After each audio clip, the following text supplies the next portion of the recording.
اعتدال کی اہمیت۔ ایک چھوٹے سے گاؤں میں حسن نام کا لڑکا اپنی فیملی کے ساتھ دوپہر کا کھانا کھا رہا تھا۔ اس کی دادی نے مزیدار کھانے سے بھری ہوئی پلیٹ دی اور حسن نے خوش ہو کر اپنی پلیٹ میں مزید کھانا ڈال لیا۔ جب حسن کھانا کھانے لگا تو دادا جان نے نرمی سے کہا، حسن، کیا تم نے نبی کریم صلی اللہ علیہ وآلہ وسلم کی حدیث نہیں سنی؟ وہ ہمیں بھوک سے کم کھانے کی تلقین کرتے ہیں۔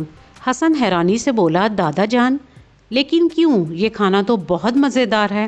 دادا جان مسکرائے اور سمجھانے لگے، ہمارے پیارے نبی صلی اللہ علیہ وآلہ وسلم نے یہ نصیحت اس لیے کی ہے تاکہ ہم صحت مند اور اپنی زندگی میں اعتدال کو اپنائیں۔ زیادہ کھانا کھانے سے صحت خراب ہوتی ہے، جبکہ بھوک سے کم کھانے سے جسم صحت مند اور دل شکر گزار رہتا ہے۔ دادا جان نے ایک بچے ابراہیم کی کہانی سنائی جو شکر گزاری کے لیے مشہور تھا۔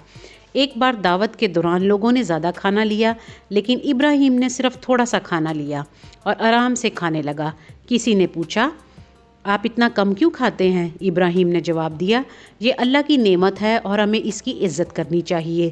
بھوک سے کم کھانے سے صحت بھی ٹھیک رہتی ہے اور دوسروں کے لیے حصہ بھی بچتا ہے اور ہم شکر گزار بن جاتے ہیں۔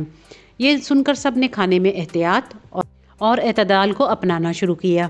یہ کہانی سن کر حسن نے کہا، دادا جان، میں سمجھ گیا، اب میں ہمیشہ بھوک سے کم کھاؤں گا اور کھانے کو ضائع نہیں کروں گا۔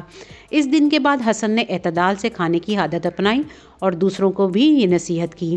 کہانی کا سبق، یہ کہانی ہمیں سکھاتی ہے کہ بھوک سے کم کھانے سے ہم صحت مند، شکر گزار اور اعتدال پسند زندگی گزار سکتے ہیں۔